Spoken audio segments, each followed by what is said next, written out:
Good evening. It's Good Friday, March 29th, 2013, and Janet Phelan was scheduled to be my guest tonight. Apparently there's some Skype issues and I'm unable to have her with me, but we will again get this broadcast completed, and I will get her on the record in her own words. But due to the recent, really frightening series of events, I just had to go on the record myself here. Now, for the last 2 days, I've been back and forth with Janet regarding invasions of her privacy, breaking into her residence in Mexico. So I just wanted to go on the record with this, since Janet is not going to be joining us, and go over a few other pieces of news. I haven't done a live show in quite some time. The last one I did, I believe, was with Robbie Wells, who's running for president, and I support Robbie Wells. In fact, I'm campaign coordinator for Connecticut. Robbie Wells 2016.com. Check him out. He's just wants to bring us back to a constitutional republic and what the founding fathers intended. This country is going in such a direction that I can't believe it. For example, look what happened to Janet Phelan. Okay, now this is a letter that she sent to, or she gave to the police, because these people have been, somebody has been breaking into her house when she's there, and when she went out, they illegally went into her house. So she went to the police, and she wrote that her name is Janet Claire Phelan, here in Mexico on a tourist visa, rented an apartment on Calzada Daniel Sarmiento Rojas, and she's there to complete the writing of a book.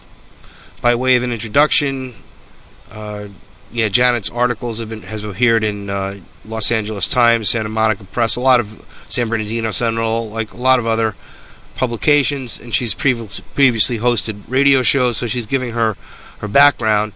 But most importantly, in 2010, Janet submitted a paper to the United Nations concerning the human rights record of the United States, and has participated in another United Nations convention in Geneva in 2011. Her articles are widely available on the internet. Now, Janet left the country, the United States of America, after witnessing circumstances leading up to a crime of murder which involves some very highly placed people. The conspiracy to cover up this crime involves U.S. senators, including Dianne Feinstein of California, as well as members of the judiciary, including Judge Stephen Kunison, Judge Thomas Karaman, Judge Gary Tramberger, and extends up the ladder of officialdom to include several members of the Riverside County Sheriff's Department, including investigator Clayton Hughes, Andrew Nielsen, John Davis, and others. The conspiracy became far-reaching because the murder was not an ordinary street crime. It was an intelligence hit. When attempting to bring the crime of murder to the attention of the police, Janet was attacked by the very police who should have, by law, intervened. The attack on her was most serious, and she was in a coma for several days. Now, on the record, as she stated to the police, subsequently she left her country and is here in Chiapas writing a book about the circumstances surrounding her exile. Recently, she has become aware of further misconduct surrounding the murder case and has pressed forward in a quest for justice. Specifically, she's recently learned that a report to the Riverside County District Attorney's investigator Matt Weinstein is being illegally withheld from the system. So there's a report that Riverside County District Attorney investigator Matt Weinstein is being illegally withheld from the system, and that Weinstein is lying about the progress of the investigation. At the same time, some things have transpired in Mexico at Janet's home in San Cristobal, which led her to believe that there may be a collusive effort between parties in Chiapas and the United States intelligence community. That's definitely a certain possibility here, and certainly she was in serious fear of her safety. I can attest to that. I spoke with her, chatted with her the last few days, and these events have been happening. People have been breaking into her house. What could be more frightening than that? oh, it's because it's Mexico. Well, she's also had on, this was on the record, I got her on, we spoke about this before, that there have been offers for her book from, all of a sudden these lucrative offers are coming to her for her story so that they can see the book, and let's get to the book, and where's the book, and we'll give you, a large sum of money, supposed publishers. So there is a tremendous effort to stop Janet Phelan from telling the truth and exposing these criminals, which is what we do here on Truth Talk News, what I do, and I back her 100%, and she's got all my respect, as well as my assistance in any way I can. In this case, here's more of the story. Prior to leaving the United States, and during the circumstances surrounding and leading up to the murder of her mother, this is a very long story. Her story is very long, but it comes into play with all of the conservators and corrupt judges in this system that actually steal the money from people that had died and left maybe challenged people or various people that need assistance for their lifetime. In the conservatorships, there's a lot of corruption there, stealing and such. Melody Scott was put on that, and Melody Scott was is certainly one of them in California.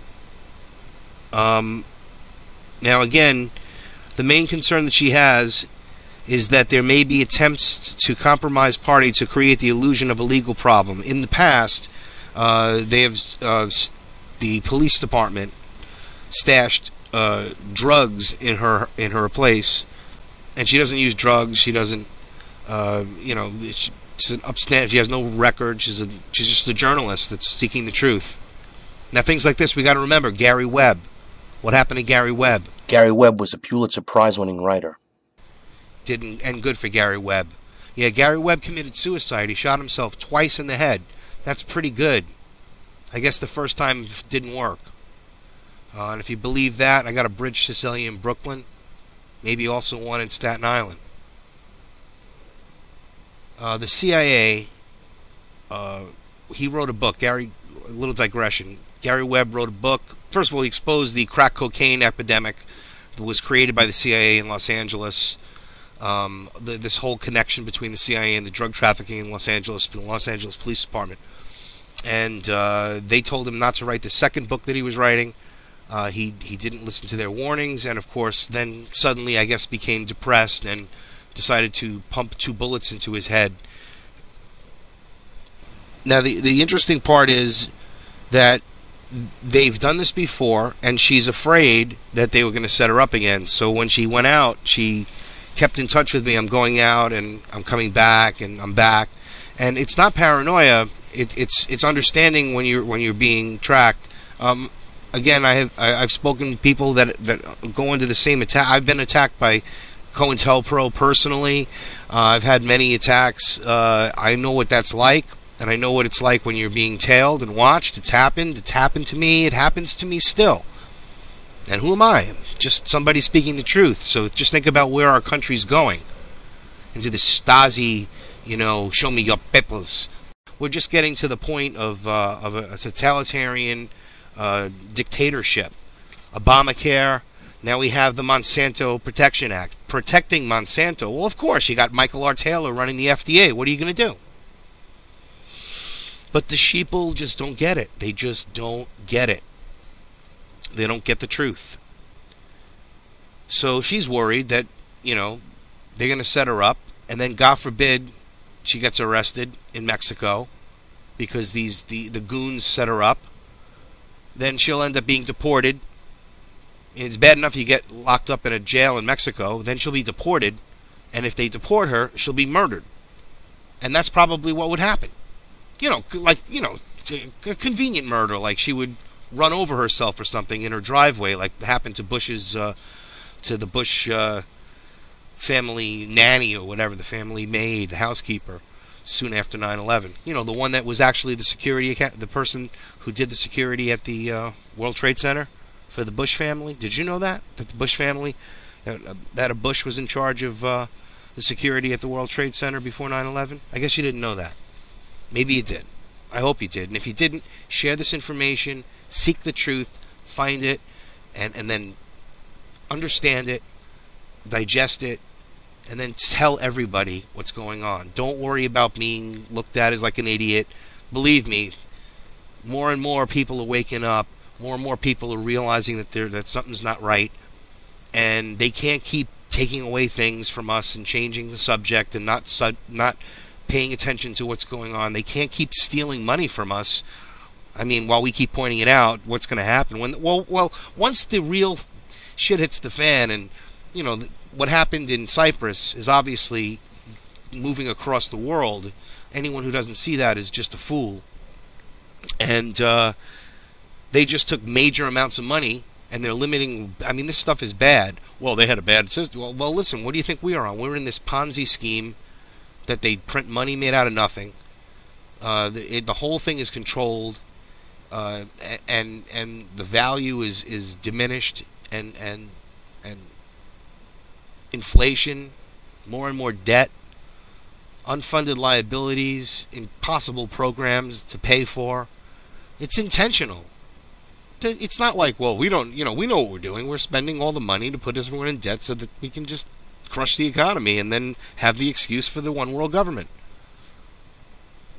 More or less. I mean, that's what's going to happen. You can't keep giving the people everything without reducing their standard of living to serfdom. And that's what they're doing, in a nutshell. I'm Howard Nima. Thank you for watching Truth Talk News. The John Birch Society considers communism only one arm of a master conspiracy in which socialist American insiders are plotting to establish world government. Now, he also says, and here's Director John McManus, that's your public relations director, saying that former Secretary of State Alexander Haig and CIA Director William Casey are two of these master conspirators who are plotting to establish world government. Now, what do you that kind of silly, asinine statement is what makes people laugh. That's the John Birch Society. Well, Tom, I'm sure being a long-standing member of the Rockefeller apparatus and as a member of the Council on Foreign Relations of longstanding, you're fully aware that there is an elitist core in this country that has seen value in subsidizing communism or protecting communism. It has? Sure. You're accusing me of subsidizing communism? No, I'm saying because I happen to belong to a... there is an elite core. Study group? No, wait a minute. There is an elite core in this country that has dominated American society. Well, I'm not one of them. The Trilateral Commission, Council on Foreign Relations. Well, let's face it, they've dominated the State Department for 40 years, and pretty much openly. Right, but what are they trying to do? Well, their objective is to try to bring about a gradual transition in our society, a dissolving of sovereignty, and a moving steadily to the left on the political spectrum. The lethality of their power is greater than ever. Their capacity to impose control over the politically awakened masses of the world is at a historical low.